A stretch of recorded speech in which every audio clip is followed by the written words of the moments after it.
provoquer le transfert d'onction et la grâce des pères. Dis à ton frère, ça se provoque. Ah, ça se provoque, alléluia. Parce que ce n'est pas parce qu'on a fait un séminaire avec un titre, recevoir l'onction et la grâce des pères, que forcément c'est tout le monde qui va recevoir. Alléluia. On a bien vu durant l'atelier de ce matin avec les leaders qu'il y a des Géasi. Alléluia. C'est pas un sujet de joie quand même, alléluia. Le Géasi, le pauvre. Dis à ton frère, mais ne sois pas un Géasi qui a marché aux côtés d'un homme doublement rempli, avec la double portion d'Élie, et qui n'a reçu aucune goutte, même pas une seule goutte de l'onction qui coulait de l'homme de Dieu. Dis non, je prie pour toi qu'il ne soit pas ainsi pour toi au nom de Jésus. Ce ne sera pas ton partage au nom de Jésus. Alléluia. Et c'est pour cela que j'aimerais vraiment vous partager, prendre un petit peu le temps de vous partager des clés, dites des clés, pour provoquer le transfert d'onction. Alléluia. Alors hier, je vous parlais de la rencontre de Jésus et Jean-Baptiste. Cette rencontre a commencé lorsqu'ils étaient chacun dans le ventre de sa mère. Et le premier principe que j'aimerais établir ici, c'est qu'il n'y a pas de transfert sans rencontre. Alléluia. Si tu as reçu le transfert de Dieu, de la vie éternelle, c'est parce que tu as rencontré Jésus-Christ. Amen, amen. Comme tu as rencontré Jésus, alors le Seigneur t'a visité, tu es né de nouveau, et tu as reçu le transfert de la vie Zoé. Et la Bible dit que lorsque Marie est allée dans la maison d'Élisabeth, l'enfant qui était dans Élisabeth a tressailli.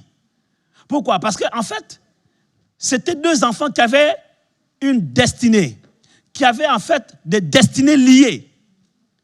Voilà pourquoi Jean-Baptiste a tressailli, parce qu'il y a eu une reconnaissance. Dites une reconnaissance. Jean-Baptiste a tressailli dans le sein de sa mère parce qu'il y a une reconnaissance. Il y a une connexion. Dites une connexion. Et c'est pour cela qu'effectivement, Jean-Baptiste a tressailli. Et hier, j'expliquais également que c'est parce qu'il fut rempli du Saint-Esprit. Voyez-vous, il y a des connexions qui vous infusent. Alléluia. Bien aimé, il n'y a pas de véritable connexion sans infusion. Chaque fois qu'il y a une connexion divine, il y a une infusion divine. Alléluia. Et il y a même une effusion. Une infusion et une effusion. C'est-à-dire qu'en fait, le Saint-Esprit infuse. Alléluia. Tu es infusé. Et il y a une effusion sur toi. L'effusion, ça vient sur toi, ça te noie. Alléluia. Hein? Tu es noyé dedans, tu es baptisé parce qu'il y a l'effusion qui descend sur toi. Mais l'infusion, ça rentre à l'intérieur. Tu es infusé. L'Esprit est infusé à l'intérieur de toi. C'est comme quand on met la perfusion. On infuse quelque chose, une substance dans ton sang. Quelqu'un me comprend ici? Donc il y a des infusions comme ça, bien aimé. C'est pour cela que vous allez remarquer qu'il y a des gens, quand tu les rencontres, en fait, automatiquement, tu ressens quelque chose. Alléluia. Il y a comme, tu ressens quelque chose. On n'avait jamais vu ça. Hein? Je me souviens un jour, j'étais en train de prêcher simplement ici. Pendant que je prêchais, je bouge tellement, vous savez, je suis... bon, ça va, je me suis un peu calmé. je m'efforce encore. Quelqu'un m'a dit, tu es une boule de feu. Mais à l'époque, je préfère encore une boule de feu, mais à l'époque, j'étais quand même PGV. C'est-à-dire un prédicateur grande vitesse. Tu aurais du mal à me suivre. Hein? Mais bon, Dieu a fait son travail au fur et à mesure. Amen, amen. Et je passais juste comme ça. Et la sœur, elle a senti un vent. Elle a failli tomber. Et tout d'un coup, je ne sais pas ce qu'elle avait à l'intérieur d'elle. C'est parti à l'instant. Elle a senti quelque chose qui est rentré à l'intérieur d'elle. Mais quelque chose de bon. Amen, amen.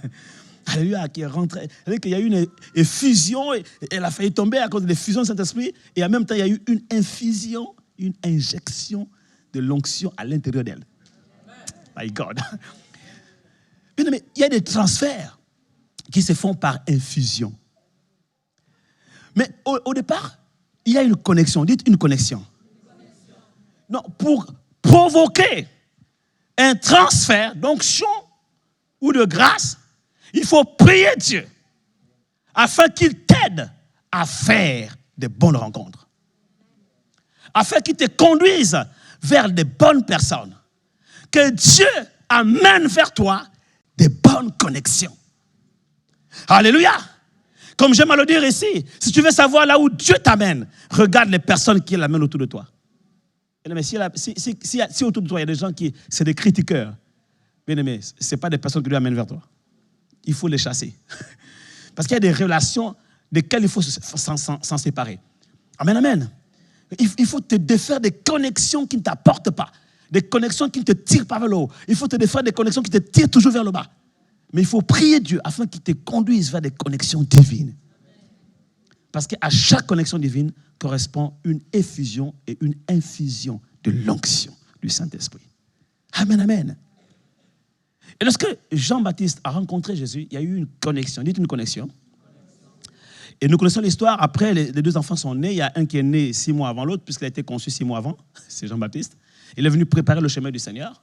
Et à partir de ce moment, nous voyons que dans le Jourdain, lorsque Jean-Baptiste est en train de baptiser, et il baptisait, et la Bible déclare que Jean-Baptiste prêchait le baptême de la repentance. Et Jésus vint se faire baptiser. Les scribes et les pharisiens et les gens du peuple venaient pour se faire baptiser pour le pardon de leurs péchés. Jean-Baptiste leur disait, repentez-vous, car le royaume des cieux est proche. Et ils venaient pour se faire baptiser pour le pardon de leurs péchés. Mais Jésus n'avait pas péché. La Bible déclare que Jésus n'a jamais péché. Il a marché sur la terre, allant de lieu en lieu, faisant du bien aux hommes, guérissant les malades et délivrant tous ceux qui étaient sous l'emprise de l'ennemi, des puissants des ténèbres. Et il a été obéissant jusqu'à la mort même de la croix. C'est pour cela que Dieu l'a souverainement élevé. Jésus-Christ n'a commis aucun péché. Cependant, le même Jésus-Christ va se diriger vers Jean-Baptiste dans le Jourdain pour se faire baptiser. Et la question que je vous ai posée hier, c'est pourquoi est-ce que Jésus est venu se faire baptiser? Qu'est-ce qu'il est allé chercher dans le Jourdain? Les autres, on peut les comprendre. Ils avaient besoin de pardon de leurs péchés. Mais lui n'a pas péché. Pourquoi est-il venu se faire baptiser? Alléluia. Et nous voyons qu'effectivement, Jésus était en fait arrivé à sa saison pour rentrer dans le ministère. Il avait atteint ses 30 ans. Et donc, il avait commencé à entamer une démarche vers l'entrée dans le ministère. Et cette étape était la première étape que Jésus devait accomplir. Le premier acte qu'il devait poser, il fallait qu'il aille se faire baptiser. Par qui? Par Jean-Baptiste. Pourquoi? Parce que Jean-Baptiste, on l'a vu hier, était la personne qui allait introduire Jésus dans son ministère. C'est la connexion divine que Dieu avait choisie pour Jésus pour l'introduire dans le ministère. Et cette connexion est très importante. Pourquoi? Parce que c'est cette connexion qui va permettre le transfert. Dites le transfert. Et le premier transfert qui va se faire ici n'est pas d'abord un transfert d'onction. J'en viens. Le premier transfert qui va se faire, c'est un transfert de sacerdoce. Dites sacerdoce. Pourquoi? Parce que quand vous lisez la parole de Dieu, vous savez très bien que le sacerdoce dans la maison de l'Éternel était donné aux Lévites. Donc, Jean-Baptiste est né de Zacharie, son père, qui était sacrificateur du Dieu vivant. Alors qu'il servait l'Éternel au temple, l'ange lui apparaît, il a dit, vous allez avoir un enfant, il s'appelait Jean. Et donc, ça veut dire que Jean-Baptiste était héritier du sacerdoce lévitique de son père, Zacharie. Parce qu'effectivement, le sacerdoce se transmettait de père en fils. Donc, il y a eu un transfert de sacerdoce entre Zacharie et Jean-Baptiste. De Zacharie vers son fils Jean-Baptiste. Mais Dieu voulait régler un problème. Parce que souvenez-vous que en réalité, le sacerdoce dans la maison du Seigneur, le culte, à la base, n'a pas été donné aux Lévites. Quand vous lisez les prophéties que Jacob relâche sur ses fils, les 12 tribus d'Israël, il ne parle pas du sacerdoce. Au contraire, quand vous lisez ces prophéties, la prophétie donnée à Lévi, elle est grave. Il dit, Lévi, tu es un fils de colère. Et il parle de la colère de Lévi. Et en fait, cette parole n'est pas une parole de bénédiction en tant que telle. Et il ne parle pas du sacerdoce dans la maison du Seigneur. Il ne parle pas du sacerdoce lévitique. Il ne parle pas de ça. Et il dit même que ton sort, ta destinée, sera que tu seras une tribu dispersée au milieu de tous tes frères du peuple. Donc ça veut dire qu'en fait, c'est une tribu qui n'avait pas d'héritage. C'est une tribu qui devait être dispersée à cause de sa colère, à cause de sa violence. Et quand vous lisez l'histoire de la parole de Dieu, vous allez voir que tous les membres de la tribu de Lévi, la plupart des hommes de Dieu qui étaient issus membres de la tribu de Lévi, c'était des hommes colériques.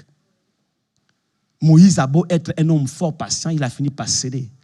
A beau chasser le naturel, à un moment donné, le naturel est revenu au galop. Parce que Moïse était effectivement issu de la tribu de Lévi. La colère était attachée à leur gène, vous comprenez cela? Bref. Mais où est-ce que Lévi a reçu le manteau et le mandat lévitique? Souvenez-vous de l'histoire du veau d'or.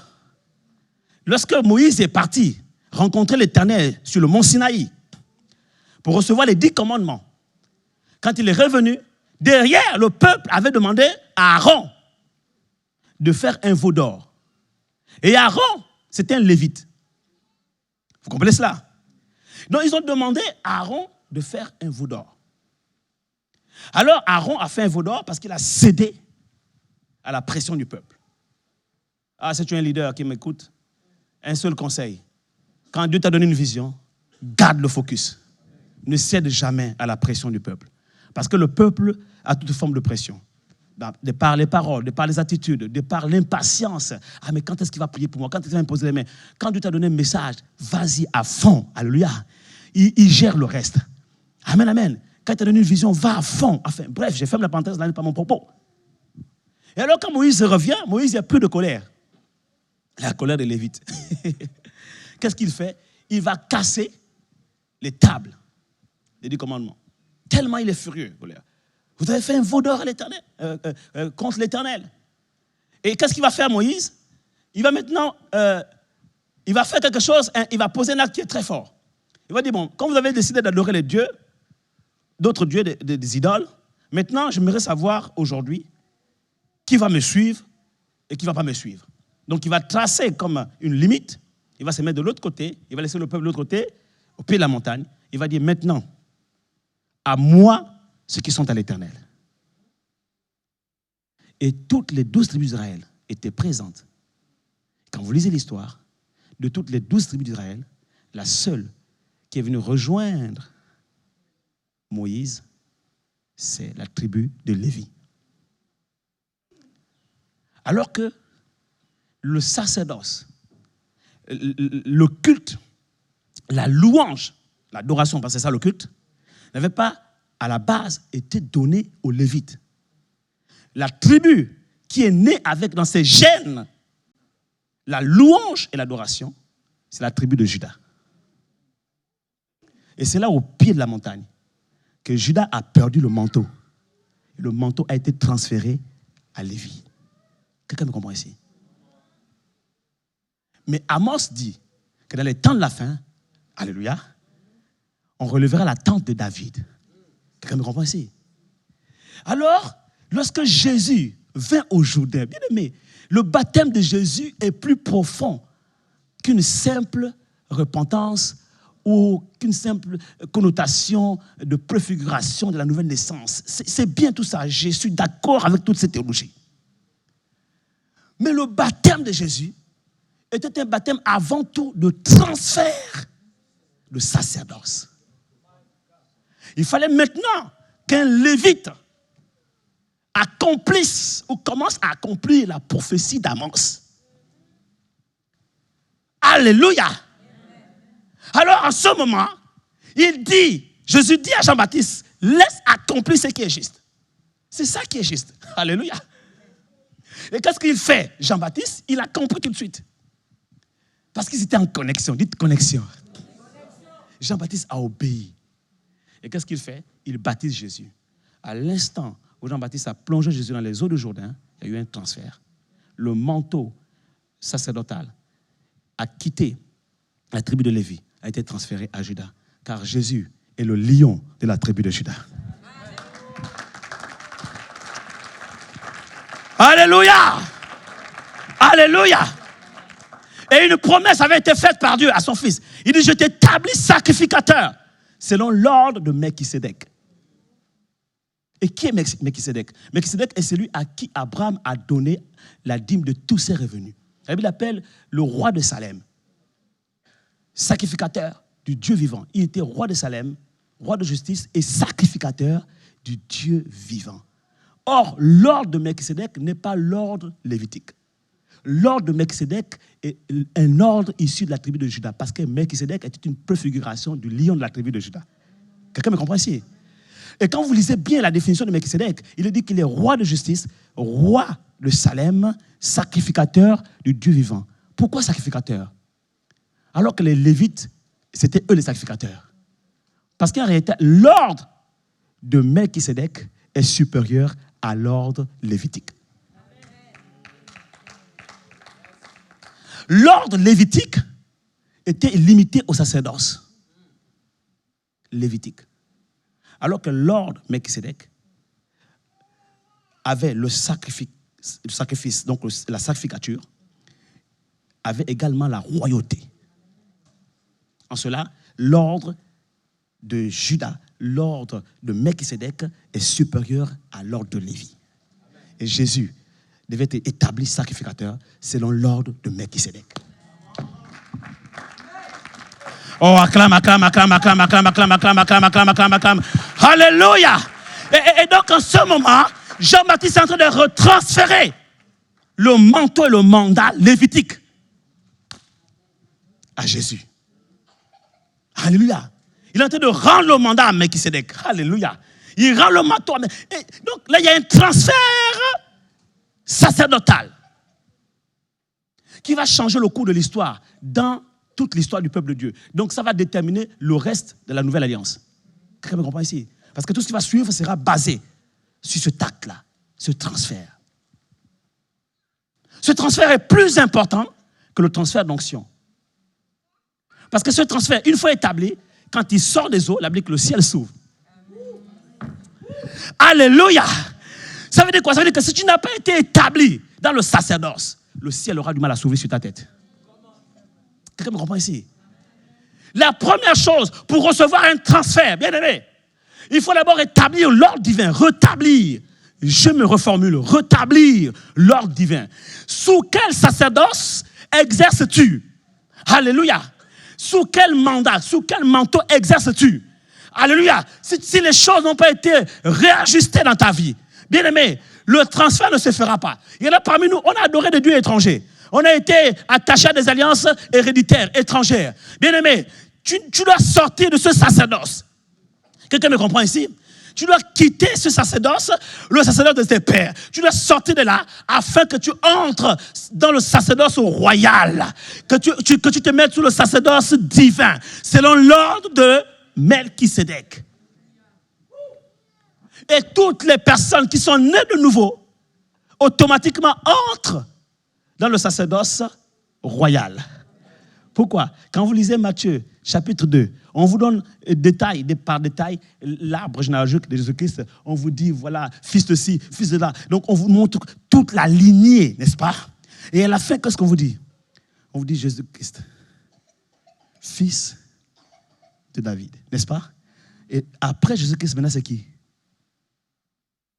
Si David a engendré Jésus, Jésus est fils de David. Qui t'a engendré? Qui t'a engendré? Christ. Amen, amen. Donc toi, tu es le résultat de Christ, en fait. Tu es le prolongement de Christ, en fait. Donc tu es héritier, co-héritier avec Christ. Donc tu hérites de la même tribu. En fait, sur le plan spirituel, je ne parle pas sur le plan judaïque, je ne parle pas sur le plan géographique ou encore historique. Je parle sur le plan spirituel. Sur le plan spirituel, tous les chrétiens nés de nouveau, authentiquement, sont membres de la tribu de Juda.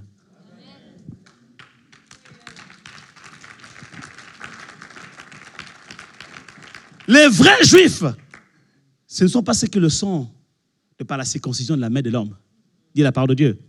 Mais les vrais juifs sont ceux qui sont circoncis de cœur. Or, les vrais juifs, sur le plan purement historique, purement biblique, purement théologique, les vrais juifs de 12 tribus d'Israël, les vrais juifs, c'est qui? Ce sont les membres de la tribu de Juda. Oui, oui. Quand vous lisez même l'histoire, les vrais juifs de pur sang, 100%, c'est un peu comme ici en France, hein. On est tous français pour la plupart, mais on est français un peu mélangés, n'est-ce pas? Mais les Français de souche, voilà. On pourrait dire les Juifs de souche. Les vrais Juifs de souche sont les enfants, les fils de Juda. C'est une préfiguration sur le plan spirituel. Tu es de la tribu de Juda. Ça veut dire quoi? Ça veut dire qu'en fait, tu entres automatiquement sous le sacerdoce. Tu entres automatiquement dans le sacerdoce de Juda. Tu entres dans la dispensation judaïque. Tu entres en fait dans le sacerdoce royal. Tu opères et tu dois opérer sous ce sacerdoce-là. Tant que ce principe n'est pas établi, tu ne peux pas recevoir un transfert. Mon frère, tu ne peux pas. Tout ce que tu vas recevoir, ce sont des visitations, ce sont des éclats d'onction qui vont t'éclabousser. Voilà pourquoi beaucoup dans les églises, ils arrivent, ils reçoivent des bains d'huile, des onctions d'huile, des impositions de mains, ils reçoivent des décharges de puissance sur leur corps, et ça se manifeste, des fois des mots se manifestent, des personnes tombent, mais leur vie ne change pas, et la situation ne change pas. S'il y avait une maladie, la maladie est toujours là. Pourquoi? Parce qu'à la base, l'ordre divin n'a pas été rétabli. Parce que le transfert se fait entre le Père et le Fils. Quelqu'un me comprend ici? Si tu n'es pas fils de Dieu, tu ne peux pas recevoir le transfert. Il faut d'abord que tu naisses de nouveau, que tu te convertisses. Voilà pourquoi le transfert sacerdotal va se faire sous une dispensation d'un message précis. Celui de Jean-Baptiste, le message de la repentance. Les deux vont ensemble. Ce n'est pas à Jésus de se repentir, non. Mais l'ordre divin devait être rétabli sous la dispensation de la repentance. Quelqu'un me comprend ici? Sous l'onction de repentance. Amen, amen. Est-ce que c'est trop profond pour quelqu'un? C'est clair? Donc, ce soir, tu es venu, c'est très bien.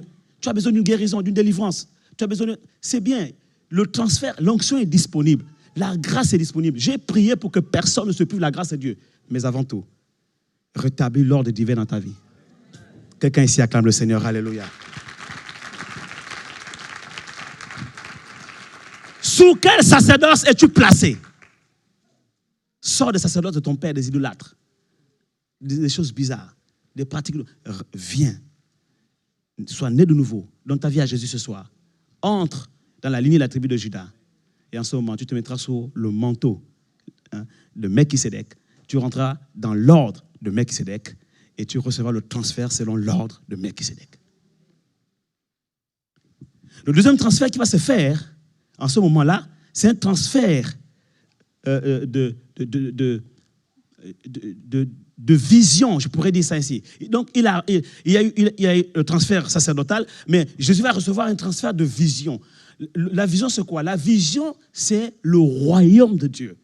Quand Jean-Baptiste a prêché, il a prêché le message du royaume de Dieu. Jean-Baptiste poursuivait une vision claire sur la terre, c'est le royaume de Dieu. Le royaume doit avancer, il doit s'établir.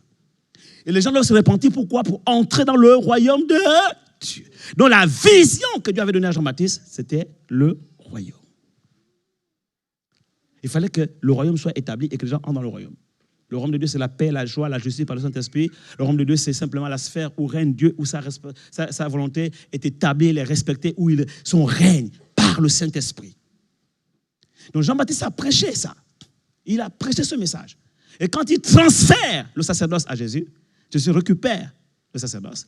Selon l'ordre de Melchisédek, la première parole qui sort de la bouche de Jésus quand il prêche, qu'est-ce qu'il dit? Sa première prédication, il dit « Repentez-vous, car le royaume des cieux est proche. » Donc Jésus poursuit la même vision que Jean-Baptiste, le royaume de Dieu. Pourquoi veux-tu le transfert en fait? Tu veux le transfert pour avoir l'onction, pour pouvoir faire des miracles, ok. Pour pouvoir prophétiser, ok.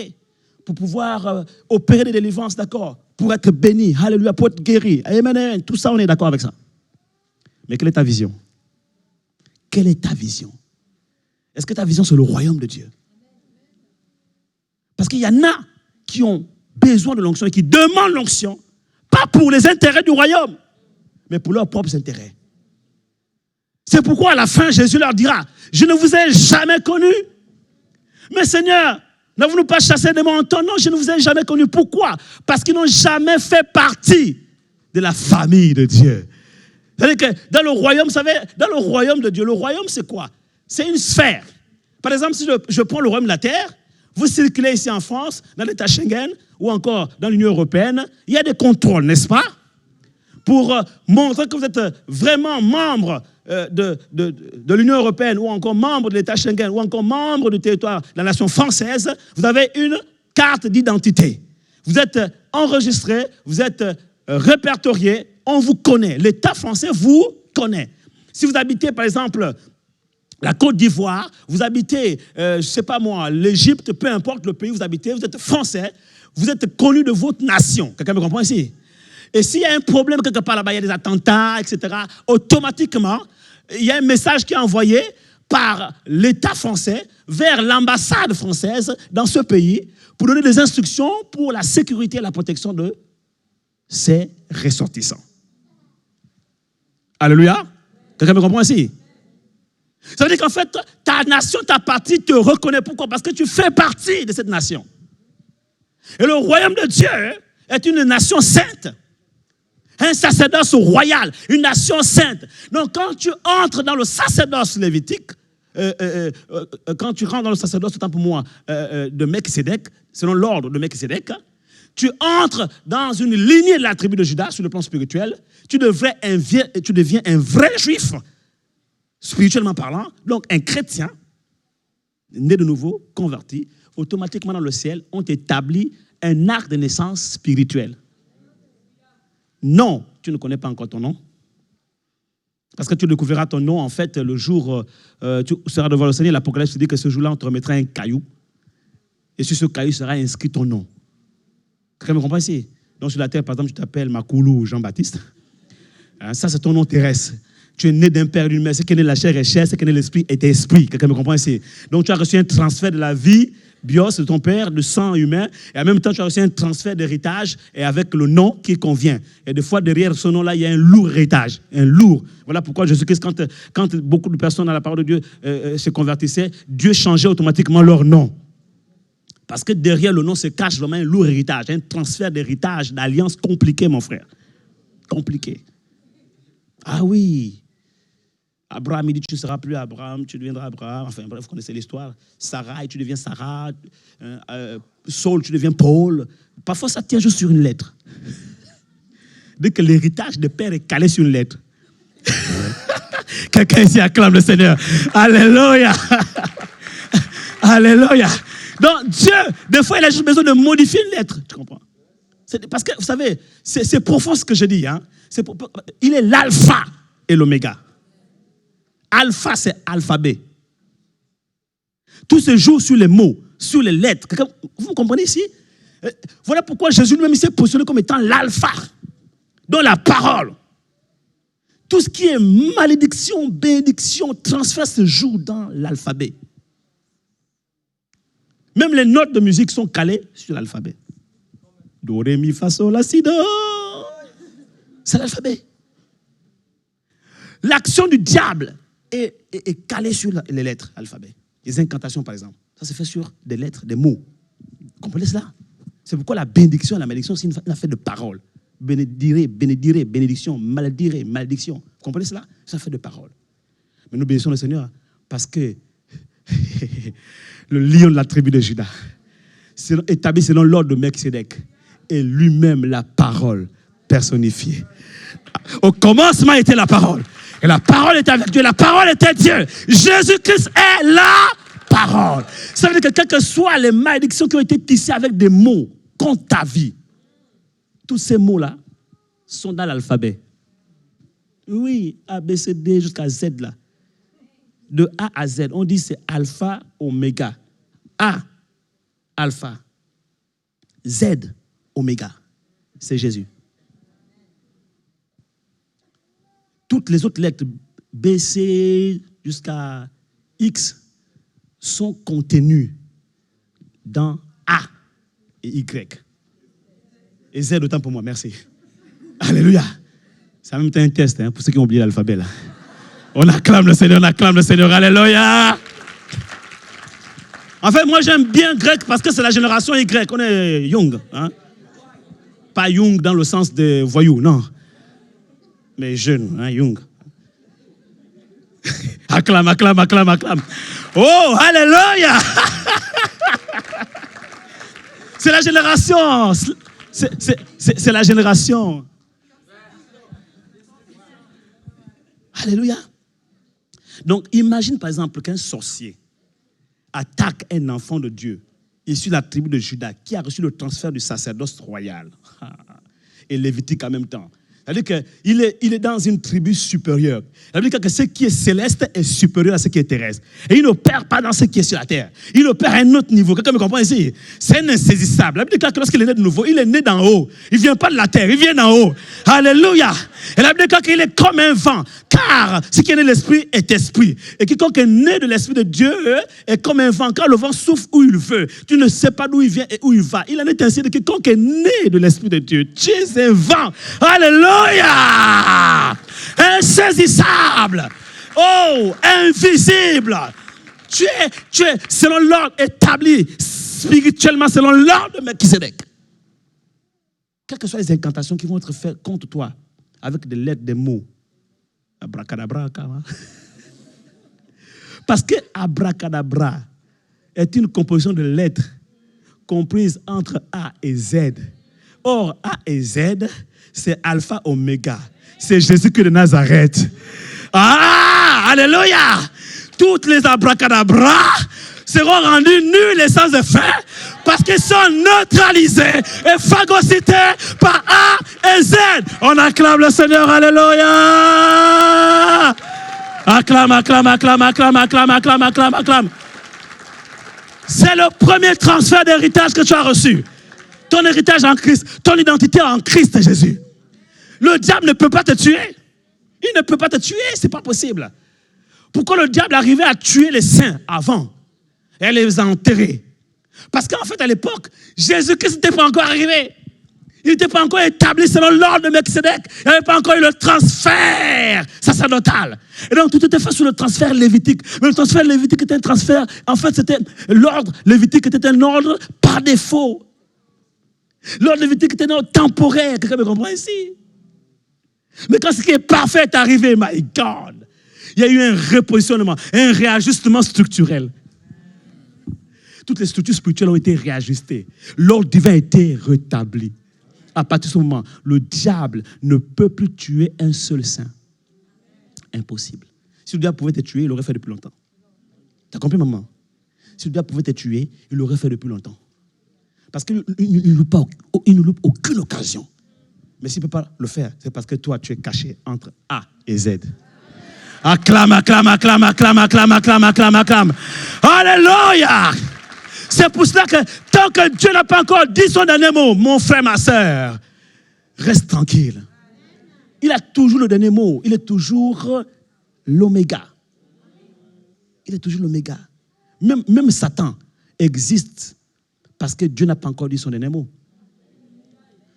Parce que même le mot Satan est composé de quoi? De lettres, n'est-ce pas? De l'alphabet. Donc Satan lui-même, il est neutralisé. Oui. Toutes les lettres Satan sont comprises entre A et Z. On dit qu'il y a quelqu'un qui ne me comprend pas encore ici. Viens mon frère.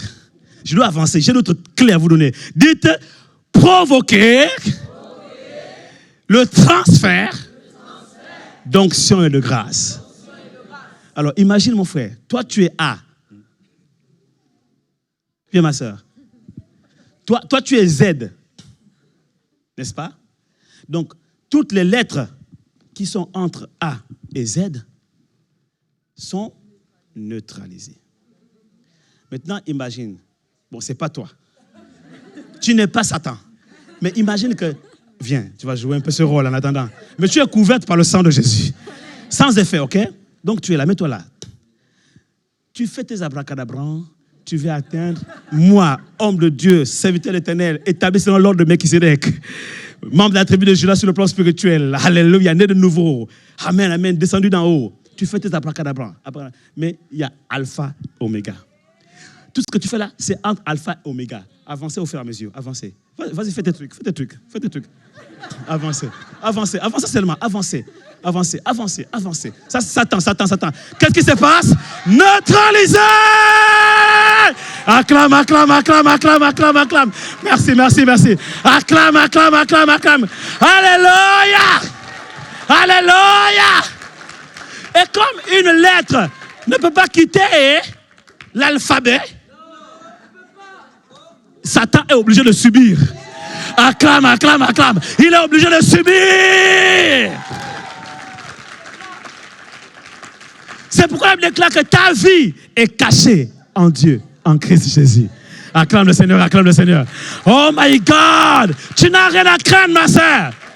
Même le mot maladie est compris entre A et Z. Le mot cancer est compris entre A et Z. C'est neutralisé. Acclame, acclame, acclame, alléluia. Le mot sclérose en plaque, en plus en plaque. Il faut le plaquer, alléluia. Acclame, acclame, acclame, acclame. Et plaqué, neutralisé par A et Z, alpha et oméga. Alléluia. Tu n'as rien à craindre. Le mot sorcellerie, sorcier même là, c'est écrit avec les lettres alphabétiques. C'est-à-dire qu'en fait, c'est Jésus lui-même. Hein. Il dit, tu veux écrire, écris toi-même. Et moi, je vais donner un mot. Donc, Satan se donne un mal fou. Les sorciers se donnent un mal fou à écrire. Et puis, il fait comme Élie. Hein. Il dit, vous avez fini? Rajoutez même encore si vous voulez. Rajoutez. Compliquez encore la situation. Parce que plus vous compliquez la situation, plus ma gloire sera grande dans la vie de mon fils, dans la vie de ma fille. Acclame le Seigneur. Alléluia. Catalambano. Alléluia. Ça, c'est ton héritage que tu as reçu dès lors qu'il y a eu transfert de sacerdoce. C'est l'héritage qui t'a été transféré à partir du transfert sacerdotal qui s'est opéré au Jourdain. Et tu entres dans ce transfert par l'acte de repentance. Voilà pourquoi Jésus est venu poser cet acte dans un contexte de baptême de repentance. Il y a un changement, métanoïa, repentance, changement de mentalité. Il change ta vie. Les choses anciennes sont passées. Et voici que les choses deviennent nouvelles. C'est le plus grand transfert.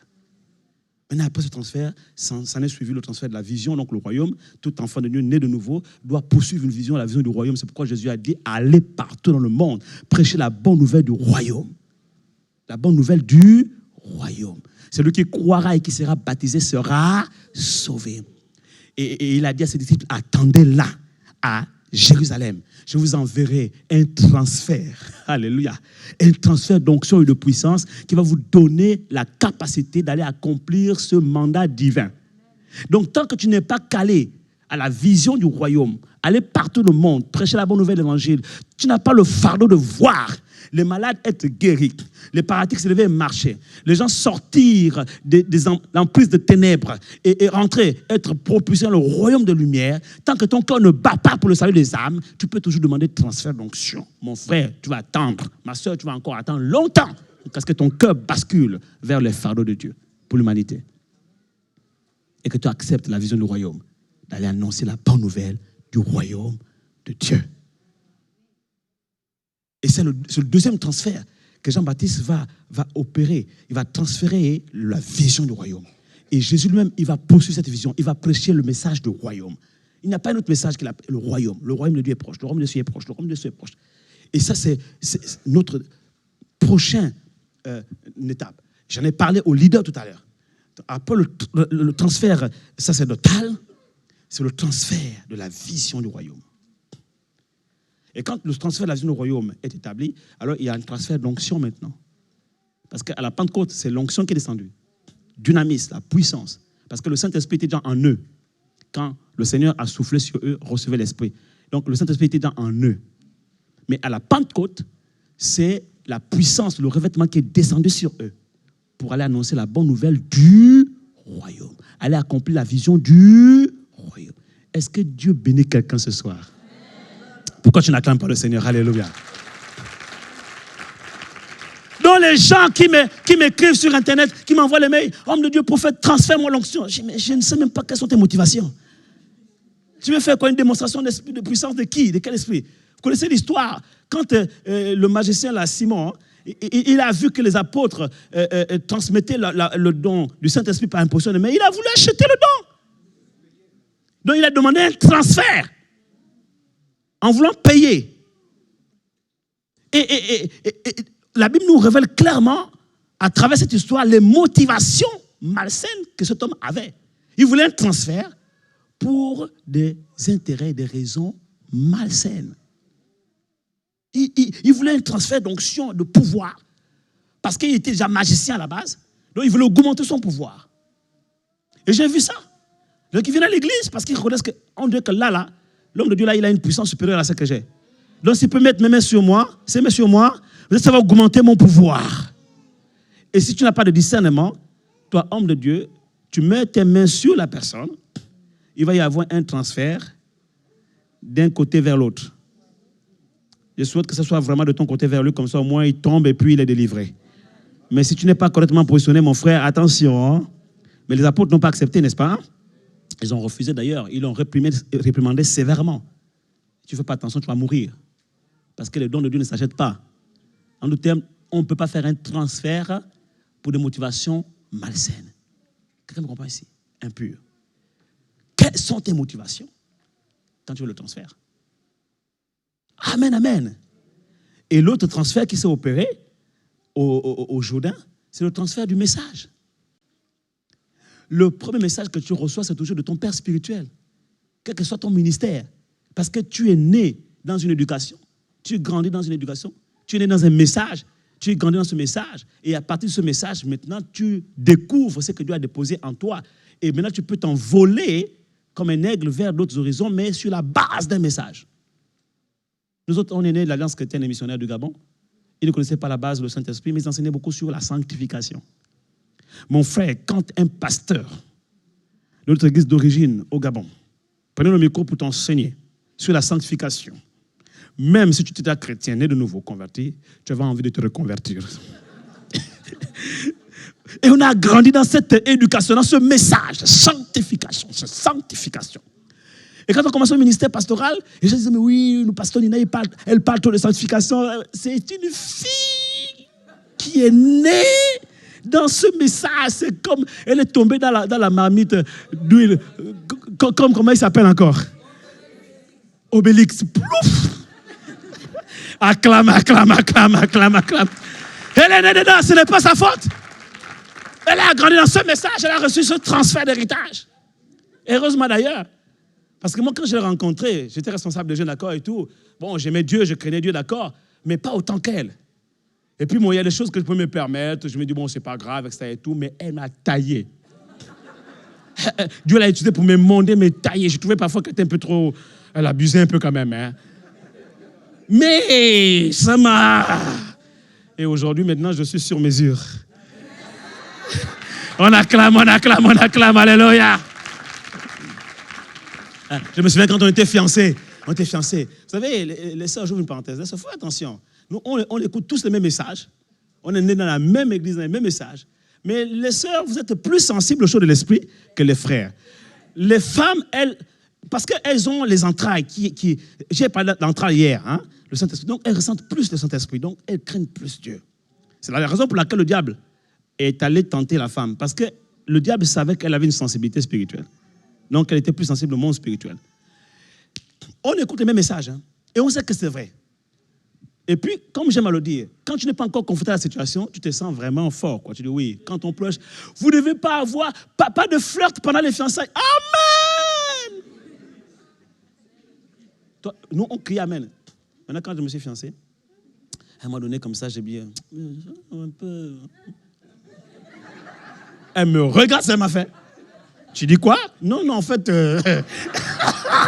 on acclame le Seigneur, alléluia. C'est comme les enfants, quoi. Tu testes les limites, hein. Je vous confie les secrets. On est en famille, n'est-ce pas? Quelqu'un dit transfert. Ah, acclame le Seigneur, alléluia. Acclame, acclame, acclame, acclame. Je l'approche un peu comme ça. Ne m'approche pas trop, hein. Mais maintenant, quand même, toi aussi, non, ne m'approche pas trop. Je te vois venir. En d'autres termes, quoi, mais elle n'a pas dit, mais je te vois venir. Et j'ai compris que non, ce n'était pas la peine. Ma soeur, c'est comme ça. C'est-à-dire qu'en fait, vous ne pouvez pas tomber dans le péché sans ton accord. Et celle qui détient la clé, c'est toi, sœur. C'est pourquoi notre père spirituel disait souvent, hein, quand deux personnes, donc un frère et une sœur, tombent dans le péché, je parle d'un frère et d'une sœur. Ok.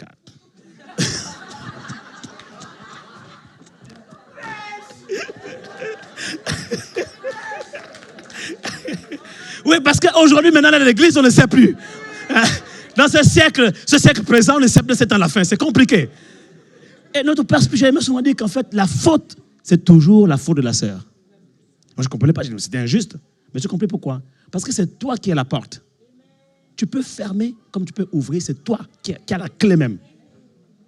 Si tu dis non, c'est non. C'est clair. C'est clair et net. OK? C'est une parenthèse pour les fiancés ou bien les célibataires, vous comprenez, hein? Donc, encouragez-moi alors, encouragez-moi. Donc, c'est un transfert de message. Dites un transfert de message. Et on est dans ce message, on a grandi ce message. C'est pour cela qu'effectivement, vous avez remarqué que de plus en plus, OK, voilà, il y a sanctification, crucifixion de la chair, etc. C'est normal. Maintenant, après, chacun a développé le message qui est attaché à son ministère. Okay? Nous parlons de la foi, nous parlons de la destinée, nous parlons de ces choses, de la bénédiction. Mais tous ces messages, en fait, sont fondés sur un enseignement de base. C'est l'enseignement de la sanctification. Et nous mettons l'accent sur la relation avec Dieu, etc. Et tout, chose qui n'est pas forcément la même pour tous les serviteurs de Dieu. Hein. Il y en a qui ont grandi dans le message de la grâce et ils vont plus prêcher la grâce. Okay? Et ils vont créer une église qui s'appelle la grâce. Okay?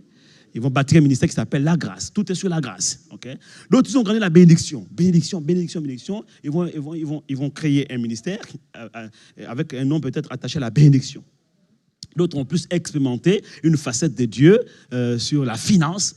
Et ils vont dire, c'est ici. Hein, comme une église, j'ai vu, c'est au Gabon, c'est écrit « Arrêtez de souffrir ». Ça, c'est le nom de l'église. Donc voilà, c'est eux là-bas, ils ont les clés pour arrêter de souffrir. Donc, là-bas, tu pars avec tu en ressors complètement libéré. Tu commences à vivre le ciel sur la terre. Vous comprenez cela? Acclame le Seigneur, acclame. Alléluia. Donc, c'est le transfert de message. C'est pour cela qu'aujourd'hui, le paysage chrétien, ne vous étonnez pas. Il y en a qui sont tendance ceci, tendance cela, etc. Et tout. Tout dépend du transfert qu'ils ont reçu de leur père. Oui. C'est-à-dire qu'on m'a même raconté l'histoire de certaines églises où le pasteur tolère la polygamie. Il tolère le copinage, le concubinage, tout ce qui est en âge. Hein? Il tolère. Il dit, lui, son message, c'est l'amour. Voilà, c'est sa révélation, c'est l'amour. Donc les enfants sont nés dans l'amour. Ils sont tombés comme Obélix, boum, dans la marmite de l'amour. L'amour, là, selon eux, hein, voilà. Parce que l'amour, selon Dieu aussi, consiste à haïr le péché sous toutes ses formes. Donc, c'est la tolérance, voilà. Ils confondent avec l'amour, la tolérance. Donc, voilà, le pasteur dit, non, vous savez, un jour, eux-mêmes, ils vont s'en défaire. Le Saint-Esprit fait son œuvre, etc. Et tout. C'est l'héritage qu'ils ont reçu de leur père.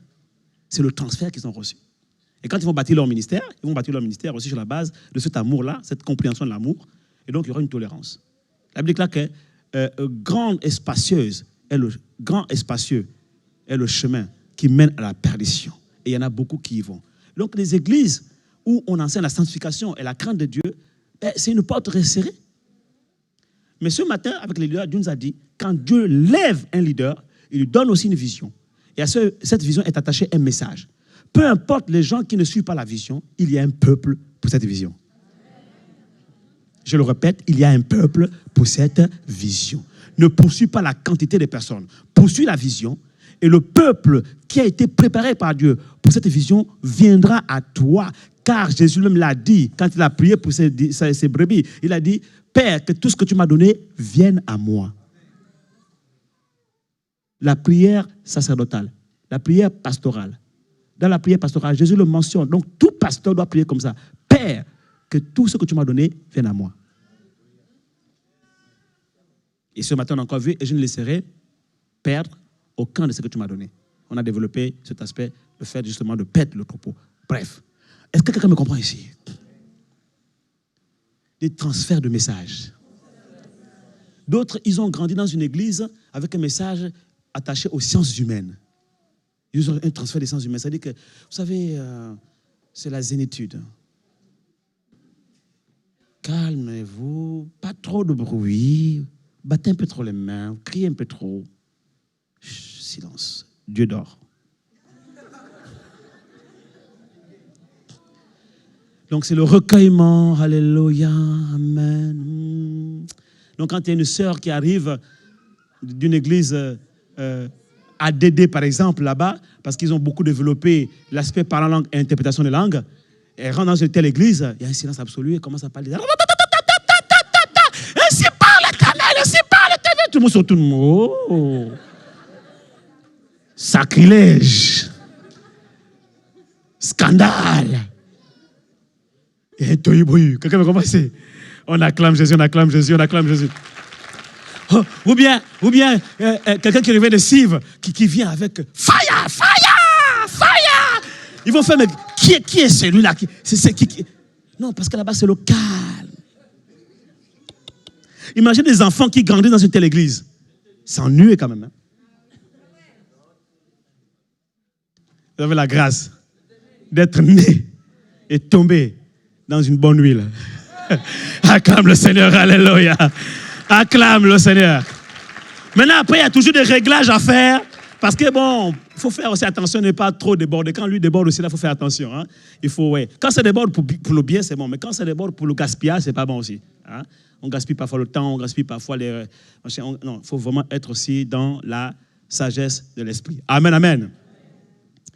Et donc, le message a été transféré à Jésus et il a continué le message.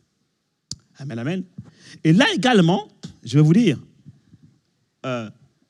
il a dit à ses disciples, ça c'est une révélation. Jean-Baptiste, quand il a fini son ministère, il a dit à ses disciples, il a dit, voici quand il a reconnu que ça y est, le Messie est arrivé. Il savait que son heure était arrivée, c'était la fin. Après, peu importe comment Jean-Baptiste est mort, il a été décapité. Vous savez, je vous ai déjà dit ici que quand ton temps est achevé et que tu dois rentrer dans la patrie, peu importe le moyen de transport qui te transporte de la terre vers ta patrie céleste, tu dois rentrer à la maison. Alléluia. Ça peut être décapitation ou décapitage, je ne sais plus comment on dit. Alléluia, ou décapitement. Alors, soyez à l'aise, vous allez être habitué avec moi, je suis un académicien local. Donc, j'ai déjà mon dictionnaire, ils sont habitués avec moi, ils savent. Amen, amen. Voilà. Il a été décapité, ce n'est pas grave. Mais il est mort, il est rentré dans le royaume. On le retrouvera au ciel. Amen, amen. Élisée, un homme puissant, il est mort d'une maladie. Pourtant, son père a été enlevé. Ce n'est pas une tragédie. Il a achevé sa course. Et même étant mort, ses os ont ressuscité des morts. Parce que l'homme passe, s'en va, mais l'onction reste. Mon frère, au moment où je suis en train de prêcher, l'onction des prophètes est là. Amen, amen. Parce que c'est l'onction du Saint-Esprit. C'est nous les hommes qui disons que c'est l'onction des lits, c'est l'onction des ais. Pourquoi? Parce que c'est attaché à la personne. C'est le langage humain, ça se comprend. L'onction de l'homme de Dieu, ok, d'accord, parce que c'est lui qui la transporte. Ok, ce n'est pas faux. Mais dans le fond, c'est l'onction du Saint-Esprit. L'homme peut partir, mais l'onction reste. Tant que le Saint-Esprit est encore sur terre, l'onction est là. C'est pourquoi tu n'as pas besoin d'attendre que je t'impose les mains. Parce que l'onction est là. Acclame-la, acclame, acclame, acclame. Acclame! Et donc, Jean-Baptiste, qu'est-ce qu'il fait? Il voit Jésus arriver. Il dit à ses disciples, voici l'agneau de Dieu qui ôte le péché du monde. Qu'est-ce qu'il est en train de faire? En fait, Jean-Baptiste est en train de transférer à Jésus son église. Il s'en va, il lui transfère son église, il lui transfère son ministère. Ça, c'est le transfert d'héritage. On a vu transfert de sacerdoce, transfert de vision, transfert de message. Et là, maintenant, c'est le transfert de l'église, du ministère. Notez ces étapes-là, mes frères. C'est très important. Beaucoup se lèvent aujourd'hui, ils commencent à bâtir des églises, ils n'ont pas un message. Ils n'ont pas un père, ils n'ont reçu aucun transfert. Et ils commencent à faire des choses. Faites attention. Parce que les scribes et les pharisiens posent la question à Jésus. Par quelle autorité fais-tu ces choses? Quand tu es né de nouveau sur le plan spirituel, Dieu t'a donné l'onction du Saint-Esprit, gloire à Dieu. Avec ça, tu chasses les démons. Les démons t'obéissent. Il n'y a pas de problème. Le seul problème, c'est que les hommes ne sont pas obligés de t'obéir. Parce que ce n'est pas l'autorité spirituelle, dans le sens de ton identité spirituelle, qui va faire que les hommes t'obéissent. Je répète, ce n'est pas l'autorité spirituelle qui provient de l'onction spirituelle, qui provient de l'onction non spirituelle, qui va faire que les hommes t'obéissent. Les démons vont t'obéir, il n'y a pas de problème. Parce que tu es loin spirituellement, dans le monde invisible, on reconnaît que tu es appelé, tu es évangéliste, tu es prophète, tu es docteur, tu es pasteur, tu es apôtre, d'accord? Mais tant que ce qui est invisible n'a pas encore été établi sur le plan visible, les démons vont t'obéir, mais les hommes ne vont pas t'obéir. Donc, pour que les hommes t'obéissent, il te faut une autorité humaine. Et ça, c'est le transfert que Jean-Baptiste, le prochain transfert, le suivant, que Jean-Baptiste va faire à Jésus. En fait, quand il dit, voici l'agneau de Dieu qui ôte le péché du monde, il transfère son peuple, il transfère son église, il transfère son ministère, mais il transfère aussi son autorité. C'est exactement ce que Moïse a fait avec Josué. Il a dit, obéissez à Josué comme vous m'avez obéi à moi. Devant tout le peuple. Quelqu'un me comprend ici? En fait, c'est une reconnaissance publique. C'est une ordination. Quelqu'un me comprend ici? C'est une ordination. Il transfère l'autorité humaine. Du coup, tout le peuple qui suivait Jean-Baptiste a suivi Jésus. Tant que je ne t'ai pas consacré ici, le peuple ne peut pas te suivre. Parce que le peuple se reconnaît en moi, je suis le pasteur principal. Il faut que je dise au peuple, voici, celui-ci est pasteur désormais. Voici, il est assistant pasteur désormais. Voici, il est pasteur stagiaire par exemple. Voici, il est leader ici. J'établis les leaders. J'impose même mon épousement sur les leaders. Je les consacre devant le peuple. Ces leaders-là étaient-ils nés de nouveau? Oui. Avaient-ils l'onction? Oui. Le don spirituel? Oui. Baptisé Saint-Esprit? Oui. Ont-ils grandi dans un message? Oui. Mais ils n'ont pas reçu en fait encore, jusqu'à présent, ce transfert d'autorité publique par l'ordination pour que le peuple lui obéisse, les obéisse. Quelqu'un me comprend ici? Quand je fais ça, je suis en train de recommander mes leaders au peuple et je suis en train de leur accorder de l'autorité auprès du peuple et donc ils acquièrent de la légitimité. Il y a un transfert d'autorité et un transfert de légitimité. Et à partir de ce moment-là, les gens savent que même si le pasteur n'est pas là, je peux aller voir tel, parce que le pasteur lui-même l'a établi. Quand quelqu'un vient ici, il vient de Paris, du Canada, des États-Unis, il est invité orateur à la conférence, etc., il prêche ici, c'est moi qui lui donne l'autorité sur mon peuple.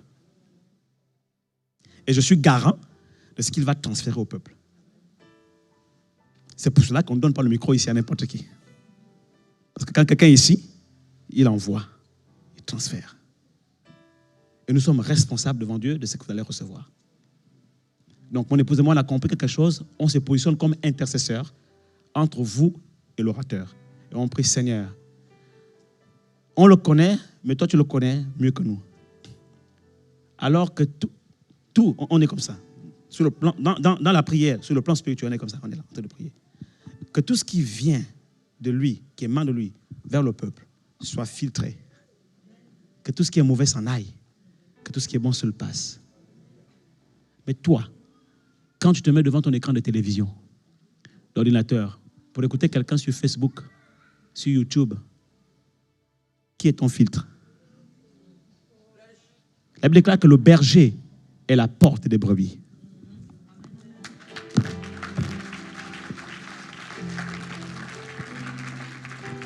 Quelqu'un ici acclame le Seigneur. Alléluia, alléluia, alléluia. Qui est ton filtre? Tu prends tout, tu gobes, tu manges, tu prends tout, même les impuretés, tu les absorbes, tu les prends à bout portant, à l'état brut. Rien pour filtrer. Tu es exposé. Exposé. Donc fais très attention. N'écoute jamais des messages d'un serviteur de Dieu que tu ne connais pas, dont tu ne connais pas la vie. Même si c'était un très bon message. Parce que ce n'est pas la qualité du message. Ce matin, je disais qu'il y a des gens qui savent très bien parler, comme par exemple Apollos dans la parole de Dieu. éloquent, plus éloquent que Paul. Mais Apollos n'était pas baptisé du Saint-Esprit. Apollos avait juste reçu le baptême de Jean-Baptiste. Alors que Paul était rempli du Saint-Esprit. Il a fallu que Aquilas et Priscille le prennent de côté pour lui expliquer et qu'il prie pour lui pour qu'il reçoive le Saint-Esprit. Mais pourtant, il avait un bon discours, un bon message, un bon enseignement, de qualité.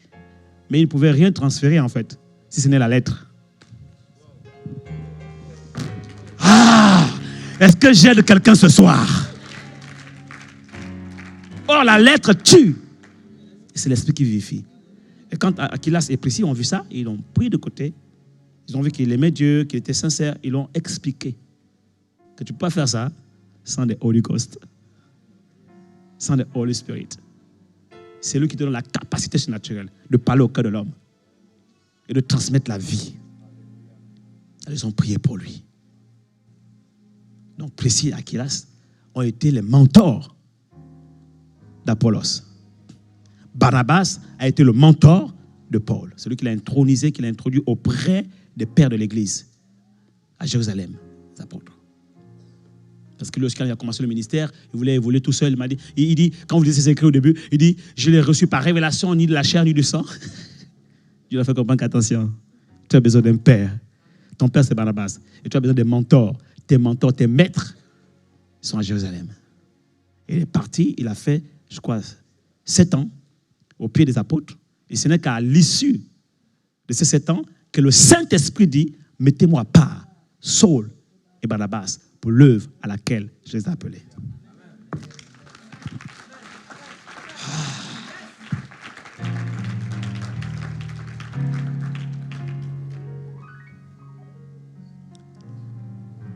Et après le départ de Jésus maintenant, parce que Jean-Baptiste est parti, on a vu le transfert entre Jean-Baptiste et Jésus.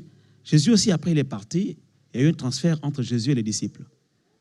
Et les disciples aussi ont continué l'œuvre. Là, je passe des détails. Et particulièrement l'apôtre Paul, justement, il va nous enseigner d'autres moyens de transfert. D'autres moyens de transfert. Venez avec moi dans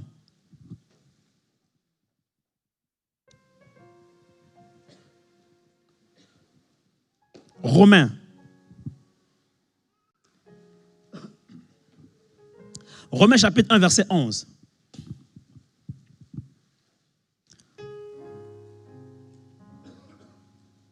Romains chapitre 1, verset 11.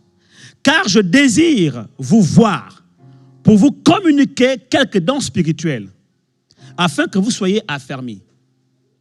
Jean-Baptiste ne pouvait pas communiquer à Jésus-Christ des dons spirituels, parce que Jésus-Christ était celui qui lui-même devait baptiser du Saint-Esprit et de feu. Okay? Donc Jésus-Christ lui-même, et on l'a vu hier, par connexion divine depuis le ventre de leur mère, c'est lui qui a même transféré l'onction à Jean-Baptiste. Donc Jean-Baptiste ne pouvait pas donner ça à Jésus. Mais Jésus a donné ça à ses disciples, que nous sommes aussi aujourd'hui. D'accord? Et la Bible nous montre que les mêmes disciples ont suivi les pas de Jésus. Donc ils ont fait des miracles même plus grands que ceux que Jésus a fait, puisque Jésus leur avait dit que vous ferez des miracles plus grands que ceux que moi j'ai fait. Et les mêmes disciples, vous voyez maintenant comment eux aussi vont opérer. Ils vont transmettre. On parle de transfert, Comment ils vont opérer? L'apôtre Paul dit, je désire venir vers vous pour vous communiquer quelques dons. Donc, les dons se communiquent aussi par transfert. En dehors du fait qu'on peut recevoir les dons du Saint-Esprit par le Saint-Esprit lui-même, mais les dons du Saint-Esprit qui sont dans la vie de quelqu'un peuvent être transmis à quelqu'un d'autre par transfert d'onction et de grâce. Il dit, je désire ardemment vous voir pour vous communiquer quelques dons spirituels afin que vous soyez affermis. Le mot communiquer en grec, c'est le mot métadynamie. Métadynamie qui signifie transmettre, départir, une départition, partager. Je partage ce que j'ai. J'ai un don de prophétie, je le partage avec toi. Je te le communique. Transfert. Communiquer. Transférer. Pour combler un vide. C'est-à-dire que je ne peux pas transférer un don de prophétie à celui qui a déjà un don de prophétie. Quelqu'un me comprend ici? Le mot communiquer là, en grec, signifie transmettre un don pour combler un vide. Donc, il faut déjà que toi, tu n'aies pas ce don pour que moi, je te le communique. Sinon, ça ne sert à rien. Quand vous comprenez, il n'y a pas de double don. Du même don. On se comprend? Communiquer signifie également mettre quelqu'un sur une plateforme de lancement. Comme une rampe de lancement. Vous voyez, quand un avion doit décoller, il se met sur une piste. Cette piste est pour lui une rampe de lancement. Une piste, en fait, une plateforme de lancement. Donc le mot communiquer ici, en grec, qui est exprimé par métadinomie, signifie placer quelqu'un sur une plateforme, une rampe de lancement. Aïe, aïe, aïe, aïe, aïe, aïe, aïe, aïe, aïe, aïe. Ça veut dire, quand on parle de transfert d'onction et de grâce, c'est que vos pères spirituels vous placent, vous positionnent comme un avion sur une rampe de lancement et comme une fusée, vous lance. Quelqu'un ici acclame le Seigneur, alléluia. Vous propulse vers votre destinée, vous propulse vers votre ministère, afin que vous entriez dans le ministère. Mais remarquez bien le mot qui est à la fin. Communiquez afin que vous soyez affermis. Ce n'est pas n'importe qui va prendre le vol comme une fusée. Amen, amen. Il faut qu'il soit affermi, parce que s'il n'est pas affermi, il va retomber. Sa chute sera aussi rapide que sa montée. Donc, le premier but du transfert d'onction et la grâce de Père, c'est de t'affermir. Et le mot affermir signifie ici, en grec, rendre fort, inébranlable, constant, endurant. Quelqu'un me comprend ici? C'est qu'à partir du moment mature, c'est qu'à partir du moment qu'on peut, tu peux t'envoler. Parce que si tu envoies un enfant de 13 ans en mariage, c'est vrai qu'il y a eu des prophéties qui vont se marier, mais tu es en train de l'exposer, tu es en train de tuer sa vie, sa destinée. Quelqu'un me comprend ici? C'est pourquoi les ministères, apôtres, prophètes, pasteurs, évangélistes, docteurs, ces ministères-là, eh bien, ils appellent les dons de ministère, qui ont été donnés pour le perfectionnement des saints. Et le mot perfectionner signifie formation, entraînement. Voilà, c'est-à-dire que ce sont des gens qui sont là pour vous former, pour vous entraîner. Imaginez maintenant un enfant de 15 ans qui se fait appeler apôtre, parce que le prophète Sosom Abouadi, lorsqu'il a prophétisé sur lui, il a dit que tu es un apôtre de Dieu. Il n'a que 15 ans. Est-ce que ce garçon-là peut former, peut perfectionner? Il n'a que 2 ans à la fois. Il n'est pas mûr, il n'est pas affermi. Il ne peut pas perfectionner. Un aveugle peut-il conduire un autre aveugle? Non. Quelqu'un me comprend ici?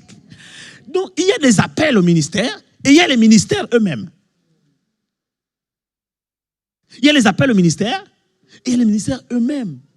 Les dons de ministère sont des ministères établis. C'est des ministères pairs. Père, P autant pour moi, E, accent grave, R-E, père. C'est des ministères pairs. Donc, pour être apôtre, pour être prophète, pour être évangéliste, pasteur, docteur, il faut avoir été affermi pour devenir un père. Il faut être un père. C'est comme le mariage. Ce n'est pas pour les enfants. Le ministère, je ne parle pas de l'appel au ministère. L'entrée dans le ministère, ce n'est pas pour les enfants. Être pasteur, ce n'est pas pour les enfants. Ce n'est pas pour les apprentis. Ce n'est pas pour les pseudos. Ce n'est pas pour les gens qui se cherchent. Ce n'est pas pour les aveugles. Je suis désolé, hein, mais c'est ça la vérité, c'est ce que la Bible dit. Mais tu peux avoir l'appel d'apôtre. Tu peux avoir l'appel de prophète. Je peux déclarer sur toi que je vois en toi, tu es une prophétesse. Oui, sur le plan spirituel. Mais sur le plan visible, il faut que quelqu'un te propulse et te place sur une plateforme de lancement, te propulse. Mais avant ça, que tu sois d'abord affermi. Et là, il te propulse. Ce qui est dommage, c'est qu'aujourd'hui, il y a beaucoup de serviteurs de Dieu, des pères, qui propulsent très vite les enfants. Vas-y. Et puis après, ils se cassent la tête. Ils reviennent. Parfois, ce n'est même pas la faute des pères, parce qu'il y a aussi des enfants, des fils prodigues. qui veulent tout de suite prendre leur héritage et partir. Moi, les pères laissent, après ils se cassent la tête, ils reviennent. Vous me comprenez ici? Il faut attendre d'être affermi. Et ça, c'est la formation, c'est l'école. Tu dois aller à l'école des disciples. 1, pour que tu sois bien formé en tant que disciple, car tout disciple accompli sera comme son maître. 2, l'école des ministères. 3, l'école pastorale ou l'école ministérielle, peu importe qu'on va appeler. En tout cas, il faut faire tes classes. Dis à ton frère, fais tes classes. L'onction est là, d'accord? Elle est là. Les dons sont là, l'appel est là, il n'y a pas de problème. Tu as reçu le transfert, mais le premier but du transfert que tu as reçu, c'est d'abord t'affermir. T'affermir. Alléluia. Communiquer quelques dons. Et le mot don, don spirituel, c'est bien écrit. Don spirituel, c'est en grec, c'est charisma, don. Et spirituel, ça vient de pneuma. Donc l'esprit sont donc les dons pneumatikos. Pneumatikos, donc les dons du Saint-Esprit. Dons rattachés au Saint-Esprit, dons découlant du Saint-Esprit. Le mot affermi en grec, stérizo, rendre stable, fort, fixé. Fixé, j'aime bien ça, fixé. Propulser, prendre un nouveau départ, placer sur une plateforme, une rampe de lancement, vers un changement nouveau. C'est ça le sens. Alléluia. Est-ce que Dieu fait du bien à quelqu'un ce soir? Acclame le Seigneur, acclame le Seigneur.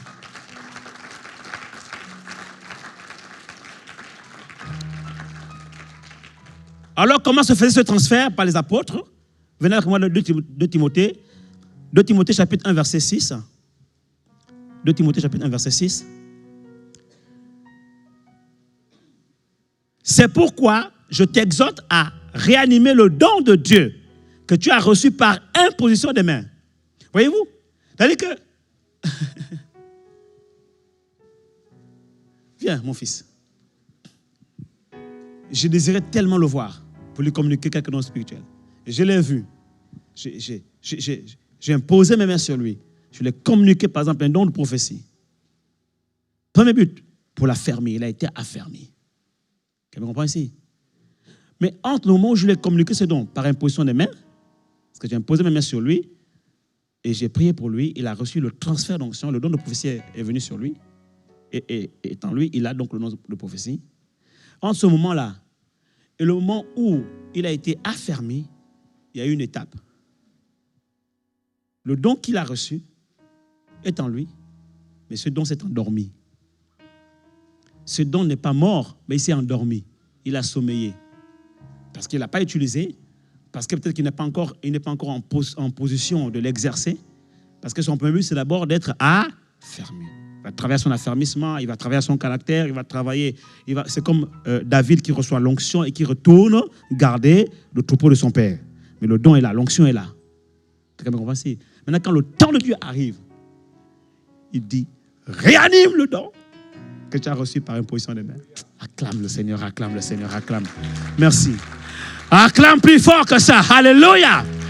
Ça veut dire que tu n'as pas à t'inquiéter du fait que tu as reçu les dons et que jusqu'à présent, on ne te donne pas un espace pour les exprimer. Parce que les dons que tu as reçus du Saint-Esprit ou par imposition des mains sont en toi. Et les dons de Dieu ne meurent jamais. Et Dieu ne se répand pas de ses dons. Donc tu n'as pas à t'inquiéter. Au temps venu, marqué par Dieu, les dons seront ranimés par la puissance du Saint-Esprit. Acclame le Seigneur, alléluia. Ces dons seront ranimés. Et quand ces dons sont ranimés, la grâce que tu as, c'est que pendant ce temps, tu as eu le temps de maturer. Donc tes dons aussi ont maturé. Parce que les dons s'expriment en fonction aussi de notre maturité spirituelle. Quand tu es encore jeune dans la foi, tu reçois le don de prophétie. Moi, à l'époque, c'était comme ça. Quand je reçois l'onction, c'est par l'Éternel. Vite. Donc, je fais tout un scénario.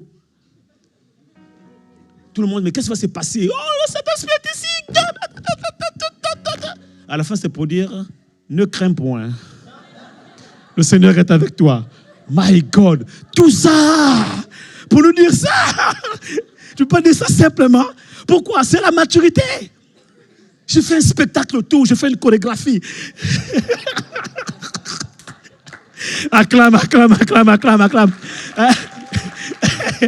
Tout ça pour te dire, ne crains point, l'Éternel est avec toi. Frère, tu peux me dire ça même par texto. Tu peux me faire un WhatsApp. Tu n'as pas besoin de faire ça. Mais c'est la maturité. Donc pendant ce temps, tu matures. Et quand tu reçois maintenant le moment de rentrer dans ton ministère, tu opères. La Bible déclare que tu deviens un ouvrier éprouvé, qui n'a plus à rougir, qui dispense droitement la parole de justice. Donc tu le calmement, en quelques secondes, tu as libéré la personne, est littéralement délivrée, transformée, et on avance. La différence entre le père et les fils. Nous, les fils, on s'agite encore. Moi, j'étais à une conférence, j'étais vraiment ébloui. Les jeunes ministères, nous autres, on arrive là et tout. Fire! Tout le monde, recevez. Et puis les papas étaient là, tranquilles. Des colonnes dans le temple. Quand ils passent, tu sens l'atmosphère change. Mais nous, on a d'abord chauffé la salle, Quelqu'un me comprend? Acclame le Seigneur, acclame. On a parlé en langue longtemps. Lui, il arrive, il n'a même pas eu besoin de faire ça. Il n'a pas besoin de faire ça. Il fait seulement, alléluia. Tu sens comme boum, tu sens que la cabotte tombe sur toi, la gloire. Cabotte. Dieu bénit quelqu'un ici. Saint-Esprit est ici.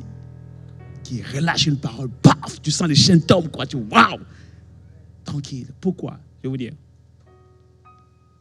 L'apôtre Paul parle dans Hébreu. Je paraphrase. Il dit que tous les actes que nous posons nous sont crédités dans le ciel. Les actes de foi, il parle de la foi.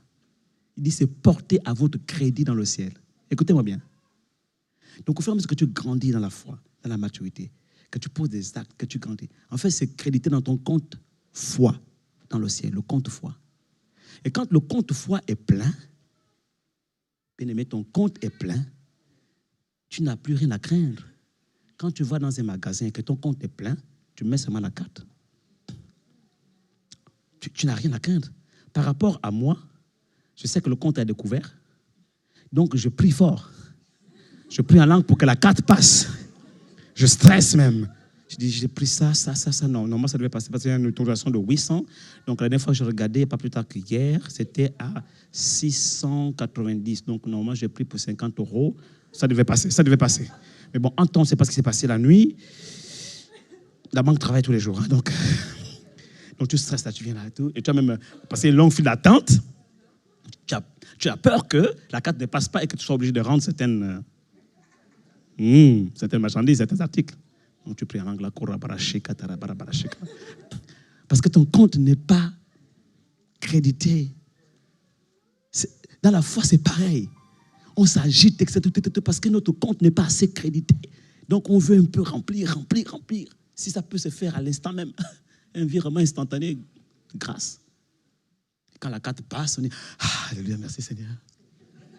On devient souriant avec la caissière, alors qu'on ne parle tellement. La pauvre caissière, ça, vous allez bien? Oui, ça va. Dans la foi, c'est pareil. Et les pères dans la foi ont eu le temps de cumuler le crédit. Donc, ils ne paniquent plus. Ils savent que leur compte est crédité. Leur compte est plein. Quand il arrive, alléluia. On a vu en Afrique du Sud, à Johannesburg, il y a un père de la foi. J'ai dit, my God. J'ai chassé des démons, c'est vrai. Mais la qualité, là, je n'ai jamais vu. En 1 heure de temps, il a fait un service de guérison. Il y avait plus de 150 personnes malades, des paralytiques, des personnes couchées sur des civières, sur des lits, etc., qui ne pouvaient pas marcher. Et des personnes aussi possédées. C'était toute un espace aménagé pour ça. Il a fait l'école de guérison, c'est vrai. Après, il a prié pour les personnes. Il arrive, il fait seulement comme ça.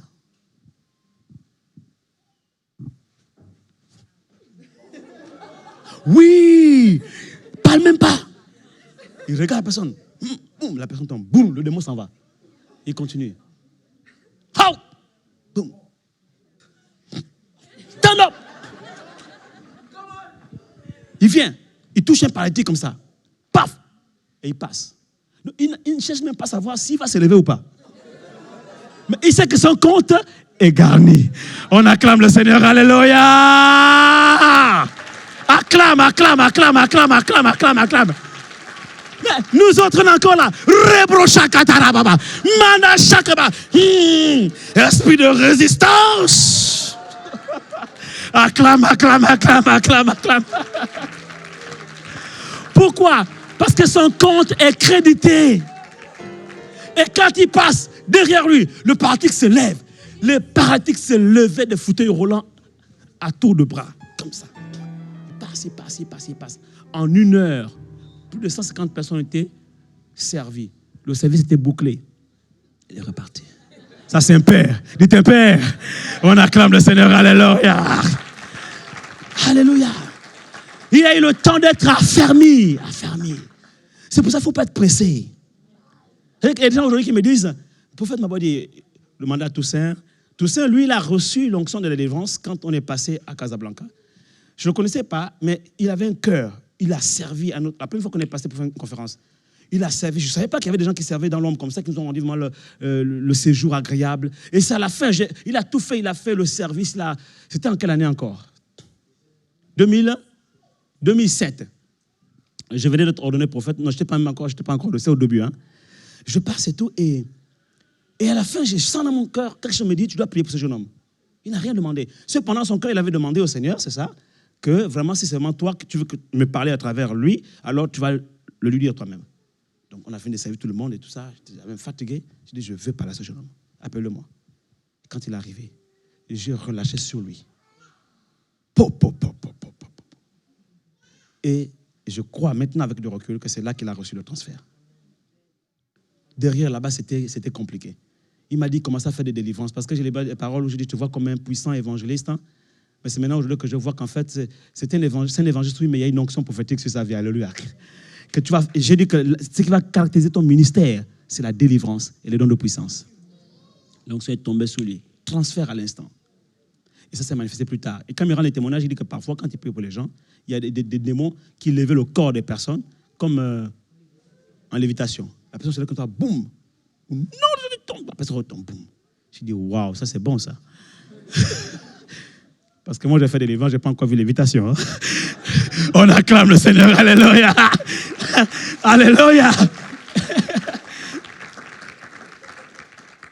Et donc, quand ça vient ici, là, encore une fois de plus, là, c'était devant Fanny, je l'ai répété, attention toi Toussaint. Il me dit, oh prophète, quand tu me parles, toujours en train de me menacer comme ça, je dis, tu es venu de là-bas, de l'Afrique jusqu'ici, là. Faut faire attention avec la France. Il ne faut pas diluer l'onction que tu t'as donnée, tu as compris? Tu as un don, tu as une onction de délivrance, donc tu dois commencer à opérer. Donc, il ne faut pas dormir ici. Il dit, ah prophète, quand tu me parles, c'est comme si tu es toujours fâché. J'ai dit, non, c'est l'esprit qui est fâché. Et donc, je ne suis pas étonné de voir ce que Dieu fait avec lui aujourd'hui dans la délivrance. Amen, amen. Mais continue, grandis davantage, sois affermi. Et des fois, il me dit, prophète, parce que quand je suis arrivé au point où je sais que j'ai formé, je peux déléguer. Et quand il y a un cas qui les dépasse, alors il m'appelle. Et là, un jour, il me dit, mais dis-moi un peu, comment tu vas... Chaque fois que tu viens travailler avec nous, délivrance, ça prend quelques minutes. Avant, je galérais. On faisait des veillées de délivrance pour chasser un démon. Imaginez quand même. Il y a tellement de gens à sauver dans le monde. Si vous devez passer 1 semaine, 1 mois à chasser un démon, on fait comment pour les autres? Dis à ton frère, sois affermi. Dans ton autorité, sois affermi. Acclame le Seigneur, alléluia. Acclame, acclame, acclame.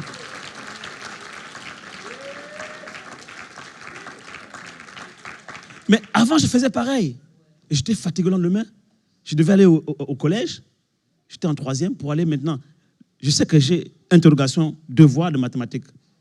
Je n'ai pas étudié, je n'ai pas travaillé. J'ai passé toute la nuit à chasser les démons. Donc quand je commence à prier encore rapprocher, je lis ce devoir au nom de Jésus. Il n'aura pas lieu, je lis ce devoir. Le prof arrive seulement comme ça, il dit, débarrassez tout sur la table. Prenez une feuille, nom et prénom. Je dis, oh là là. Et à la fin, quand il distribue les notes, on envoie des Sostènes. 0,75 sur 20. J'avais mon adjoint responsable des jeunes qui était à côté de moi, chef de chantre. Lui, il louait le Seigneur pour tout. On a chassé les démons toute la nuit ensemble, on n'a pas étudié. Lui reçoit Funangoy éloge.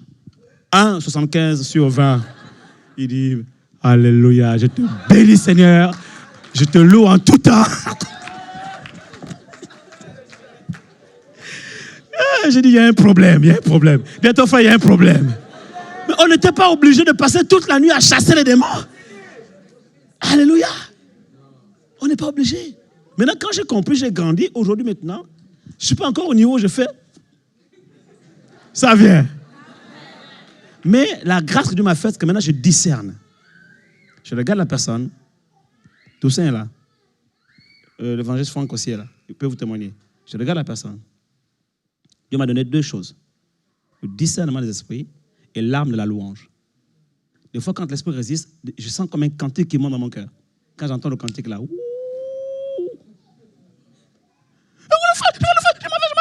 je m'occupe même plus, je continue à louer le Seigneur. Je dis, tu t'en vas, ça c'est ton problème. De toute façon, tu vas partir. Je m'écris, loué soit l'Éternel. Et je suis délivré de tous mes ennemis. Donc je loue. Et de ça, le discernement, je regarde, l'esprit s'appelle tel, il est localisé là, ils sont 2 ou ils sont 3, et puis papa, ils sont là. Des fois, maintenant, les démons, ils ont même peur, rien que de mon nom.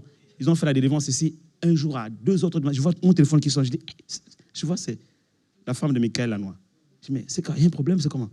Elle me dit, non, mais il y a un démon ici, là, qui est en train de résister et tout. Donc moi, je lui dis, si tu continues, j'appelle le prophète Mabouadi. Donc, quand elle a cité, j'appelle le prophète Mabouadi, elle dit, j'entends le mot, ah, je m'en vais. Elle lui dit, ah bon? Pars, sinon j'appelle le prophète Mabouadi. En fait, ce n'est pas mon nom qui chasse les démons. Hein? Mais dis à ton frère, sois affermi dans ton autorité. Alléluia. Acclame le Seigneur, acclame le Seigneur. Hein? Je me souviens. Il y a une année, pendant 1 an, ma femme était atteinte d'une migraine terrible. C'était une douleur terrible. Dans le, ça connaît. On ne dormait pas. La nuit, on ne dormait pas. C'était compliqué. Et je travaillais, je faisais des missions, je rentrais, j'étais fatigué. Et toutes les nuits, il fallait veiller. Je me dis, c'est bon là. On lui donne des médicaments, boire tout le temps, ces médicaments-là encore, c'est compliqué. Je dis, Seigneur. Un jour, elle se lève, elle pleurait. Je me lève dans le sommeil, je me dis, qu'est-ce qu'il y a, ma puce? J'ai mal. J'étais fatigué. Je dis, oh là là. J'ai ma main comme ça, j'ai mis ma main sur elle. Je n'ai pas parlé. Je dis, Seigneur, guéris ta fille. Je n'ai pas dans mon cœur. Je dis, Seigneur, guéris ta fille. Je me suis endormi. Mais j'étais fatigué. Je me suis dit, merci ma puce. I love you very much, you know. You're very nice. Oh, baby.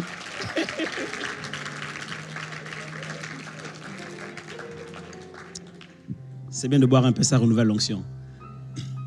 Et le matin, elle me dit, parce qu'elle aussi était tellement fatiguée, elle avait fermé les yeux. Elle a juste senti quelque chose, mais elle ne savait pas si c'était ma main. Elle me dit, qu'est-ce que... Quoi, tu m'as imposé la main? J'ai dit, oui, je t'ai imposé la main. Elle me dit, c'est bizarre, je n'ai pas senti ta main, mais j'ai senti comme quelque chose de lourd, un poids terrible sur ma tête, qui tombait sur ma tête. Et juste après ça, la migraine a disparu. Elle a été instantanément guérie et jusqu'à ce jour, elle ne souffre plus de migraine. C'est pour ça que quand vous venez ici devant, n'attendez pas forcément qu'on... Il y en a qui se disent, tant que je n'ai pas mis du temps sur lui, sur elle, ça veut dire que ce n'est pas bon. Non. Il y en a à qui je dis, je touche seulement, oh, il m'a seulement touché. Quelqu'un me comprend ici? Sois fermé. Je vais finir, parce que demain on va continuer, je vais finir. Alléluia. Donc le transfert se fait par imposition des mains. Et ce que je vais faire maintenant ce soir, okay, je vais appliquer ça. Quand on fait un transfert, il y a deux possibilités. Soit tu n'as pas le don, et tu le reçois pour combler le vide, soit tu as le don, et ça réveille le don. OK? Ça va, c'est bon? Il y a d'autres choses que je vais vous partager demain. Okay. On va continuer demain parce que je sens que là, il faut compris. Okay. Demain, je vous parlerai de Élie et Élisée. Je vous parlerai d'autres mystères pour provoquer le transfert d'onction. Okay. Juste quelque chose pour terminer, rapidement. Quand je parlais de transfert de messages, il y a des onctions des hommes de Dieu qui vous sont transférés par leur message. Écoutez-moi bien. L'apôtre Paul a prêché. Vous connaissez l'histoire? Il a prêché toute la nuit. Au point où les gens étaient comme... Vous savez, ils prêchent toute la nuit. Une veillée de parole. Il y avait quelqu'un qui était assis sur la fenêtre. La Bible déclare que la personne a écouté l'apôtre Paul pendant longtemps toute la nuit et la personne est tombée raide morte. Écoutez-moi bien. Et après, la personne est ressuscitée. Ce qui s'est passé, c'est quoi? C'est que la personne, en écoutant l'homme de Dieu, est morte dans sa vieille nature, a reçu un transfert d'onction de vie, et elle est ressuscitée en Christ Jésus. Jésus a dit, mes paroles sont esprit et vie. Quand vous écoutez un homme de Dieu véritablement ouin, il vous transmet la vie. Il vous transmet la vie. C'est pour ça que quand vous voulez recevoir un transfert d'un homme de Dieu, écoutez cet homme de Dieu. Prenez le temps d'écouter ses enseignements. Il y en a qui aspirent au ministère prophétique. Venez à Prophétique Online. Prenez les coffrets d'enseignement de Prophétique Online. Dieu m'a enseigné quelque chose que j'ai dévoilé aux leaders ce matin. Dieu même m'a dit, attention, tu veux opérer dans une dimension de prophète. Lis les livres des prophètes. Ésaïe, Ézéchiel, et j'en passe. Lis ces livres. Relis-les. Pourquoi? Parce que l'homme est mort, mais l'onction reste. Je peux ne pas être là. Tu achètes le livre que j'ai écrit, ou du pasteur Nina, pendant que tu es en train de lire, tu es en contact avec mon onction, avec son onction. Parce que c'est une partie de notre vie qu'on vous transmet. Il y a des gens comme ça. Il y a une sœur, elle s'appelle... comment elle s'appelle encore? C'est qui est Orléans. Corinne, elle s'appelle Corinne. Elle était au Luxembourg. C'est la belle-sœur de la sœur Fanny Cruz. Je vous donne les noms parce que vous pouvez vérifier. Elle était dans la voiture, elle était vraiment oppressée par les démons. Elle avait des problèmes spirituels. Elle était au Luxembourg. Moi ici. J'avais fait une série d'enseignements sur la délivrance et l'autodélivrance qui est encore disponible. Elle a reçu le coffret. Pendant qu'elle conduisait dans sa voiture, elle écoutait l'enseignement. À l'instant, les démons se sont manifestés. Elle a dû s'arrêter. Elle a vécu une délivrance toute seule dans sa voiture, rien qu'en écoutant l'enseignement de l'homme de Dieu. Parce que l'onction, j'avais fait l'enseignement des années en arrière, elle a écouté, plus tard, l'onction était dessus. Pourquoi? Parce que quand vous lisez la parole de Dieu, l'onction Saint-Esprit s'attache à des objets, s'attache à des supports, même sur des mouchoirs qui avaient touché l'apôtre Paul. Des malades étaient guéris. Le pasteur nous a raconté une histoire, un témoignage, où elle a prié pour... elle a oué un mouchoir qui est parti avec une sœur au Congo. Et voilà, une femme stérile, elle a prié, elle a été guérie de la stérilité. Donc l'onction s'est attachée au mouchoir. Quelqu'un me comprend ici? L'onction s'attache au CD. L'onction s'attache au DVD. L'onction s'attache au livre que l'homme de Dieu lui-même a produit. Quelqu'un me comprend ici? L'onction, en fait, n'est pas... L'onction se propage.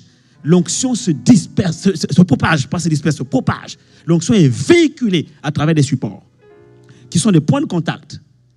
Vous pouvez ne pas connaître la personne physiquement, ne pas l'avoir rencontrée, mais recevoir un transfert de la personne rien qu'en écoutant ses messages. Quelqu'un me comprend ici? Vous vous chopez comme ça des dons spirituels parce que c'est contagieux. Les dons sont contagieux. L'onction est contagieuse. Tu te chopes. Mais ce sont des bons virus.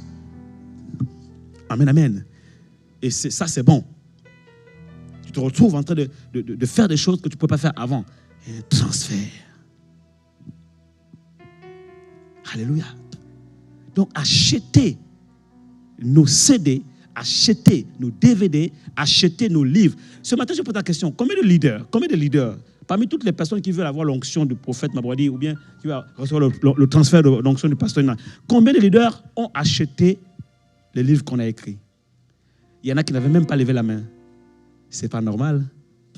Quand certaines personnes des autres églises courent même pour acheter ça, quand on est en conférence, ça part. C'est tout ça amené. Il n'y a pas d'autre. Et vous-même dans la maison. Et vous voulez recevoir transfert d'onction? Entre nous, soyons raisonnables. Là-dedans, il y a l'onction. Alléluia. Combien de témoignages on a reçus? Les gens qui ont lu ça, qui ont relu. Il y a un témoignage qui m'a bouleversé, que j'ai reçu. Il y a un frère de Montpellier qui m'a écrit. Il m'a dit, prophète Mabodi, j'ai lu et relu votre livre. C'est un puits intarissable. Chaque fois que je le lis, il y a des révélations nouvelles qui apparaissent. Et Dieu lui a parlé, c'est un consultant. Dieu lui a parlé qu'à travers ce livre, désolé, à travers ce livre, Dieu lui a inspiré une idée géniale. Dieu lui a dit, tu vas prendre ce livre et tu vas monter un kit de formation à base de ce livre. Et chaque chapitre va représenter un module de formation. Je dis, ah bon? Il me dit, voilà ce que Dieu m'a dit. Mais comment tu vas le faire? Il dit, attends, tu vas voir. Il m'a envoyé le projet. Moi-même, je suis consultant formateur. J'étais impressionné. Waouh! Il dit, il a monté tout un kit, un projet de formation qui va faire en même temps formation de disciples et formation de leaders avec ce livre.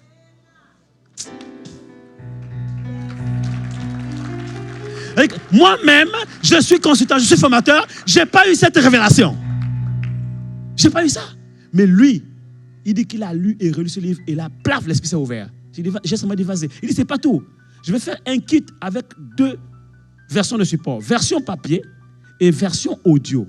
Je dis, quoi, version audio? Il dit, oui, pour ceux qui ne peuvent pas s'asseoir pour lire et tout ça, là, ils vont avoir la version audio. Je dis, ben, comment tu vas faire? Il dit, attends, il m'a fait un prototype, un échantillon qu'il a envoyé. Quand j'ai écouté, je dis, waouh, ça m'a dit, tu as ma bénédiction, c'est bon, vas-y, fais. Parce que là, ça me dépasse. Amen, amen. Ça me dépasse. Oh, acclame le Seigneur, acclame. Acclame. Il y a un jeune homme au Gabon. Demandez au docteur Victor, celui qui m'a fait le témoignage. Il travaille avec le docteur Victor. Quand vous suivez Steve Gabon, vous allez voir un jeune homme qui officie tout le temps. Il a écouté mon enseignement sur l'intelligence financière. Et je vous annonce que ça va être le prochain séminaire que je vais faire ici. Je parlerai du transfert de richesse. Le transfert d'onction financière, le transfert de richesse. Le docteur Victor, quand il a écouté l'enseignement sur l'intelligence financière, cet enseignement, je l'ai fait il y a des années, c'était en 2000, peut-être 8. Un enseignement qui a délivré plusieurs personnes dans cette église. Ils peuvent témoigner, ils ont témoigné, ils peuvent vous dire. Un enseignement qui a délivré plusieurs personnes des jours de l'endettement. Après ce séminaire, les gens sont sortis de l'endettement. Leur vie a été restaurée, réajustée financièrement. Il y en a qui sont sortis de découverts et tout. Mais comme je n'aime pas trop souvent parler, mais Dieu me dit, prochain séminaire, transfert, onction de transfert de richesse. Amen, amen. Donc ce jeune homme a écouté l'enseignement, il dit, waouh! Je parle de l'économie, hein, des 4 lois bibliques, de l'économie du royaume de Dieu. Je parle des 4 lois bibliques, les 4 lois financières bibliques. Je développe à base des 4 fleuves qui sortent d'Éden, hein, Hiddekel, Euphrate, etc. Et j'explique ça. Mais c'est une révélation que Dieu m'a donnée. Ce jeune homme a écouté cet enseignement. C'est encore disponible, hein, c'est là. Hein. Et Dieu l'a ouvert l'esprit. Il était étudiant à l'université, il n'avait pas de moyens, pas de bourse, il était bloqué, des problèmes, il ne pouvait pas payer son loyer. Dieu a ouvert son esprit. Et Dieu, pendant qu'il écoutait, Dieu lui a dit, tu es bon en anglais, n'est-ce pas? Il dit, oui, Seigneur. Il dit, propose tes services, soutien scolaire, etc., etc. Tu vas voir. Il a commencé à mettre en place comme des workshops, des choses comme ça. Il a été envahi de demandes. Au point où, chaque fin du mois, ce jeune étudiant se retrouve avec 500 000 francs CFA, qui est le salaire d'un cadre moyen au Gabon. L'équivalent de 800 € par mois. Pour un jeune étudiant au Gabon, c'est beaucoup d'argent. Déjà, même pour un cadre moyen, c'est beaucoup d'argent. Il nourrit sa famille, il paie le loyer. C'est vrai, n'est-ce pas, pasteur? Voilà. Quand j'ai dit, my God, ça m'a dit, il faut penser à l'offrande du prophète. Bon, pour rigoler, on acclame le Seigneur, alléluia. Amen, amen, amen. Et j'étais content de voir comment les supports même, les supports, on dit que les mouchoirs qui avaient touché le corps de l'apôtre Paul continuent à guérir les gens. C'est pareil pour le prophète. Il dit, confiez-vous à l'Éternel et vous vivrez. Confiez-vous à mes prophètes et vous réussirez. Je peux ne pas être là. Il y en a qui me voient même parfois. Je vais leur donner des conseils en rêve. Dieu prend mon image pour venir leur parler. Parce que j'ai consacré avec l'Éternel. Ce n'est pas moi que vous voyez. Hein. Dieu prend mon image juste pour vous parler. Pour continuer à vous instruire. C'est notre ministère.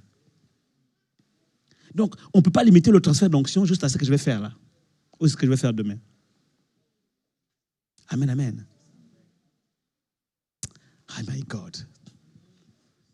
Quelqu'un me comprend ici?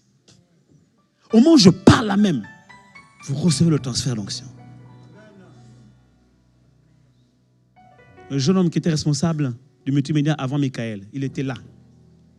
Je prêchais ici. L'onction est tombée sur lui là-bas. J'ai jamais eu peur. À l'époque, ce n'était même pas fermé comme ça. Il a fallu au moins 4 bons costauds pour le soulever de là-bas. Tellement sous l'onction était raide. Et là, tout à l'heure, il y a un jeune homme qui est au multimédia. Il m'a dit, prophète, chaque fois que tu prêches, je sens un feu dans mon dos ici. Depuis là-bas. Et bon, moi, je suis ici. Parce que l'onction est comme un parfum qui se répand. Là où tu es, tu reçois. Au moment où je parle, tu es en train de recevoir.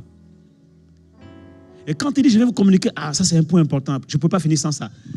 Communiquer quelques dons, il parle de dons spirituels, ça peut être le don de guérison. Tu es malade, pendant que je suis en train de parler ici, je te communique un don de guérison. Et tu es guéri à l'instant même. Tu es guéri à l'instant même. Il y a un transfert. Quelqu'un me comprend ici? Lève-nous, on va prier.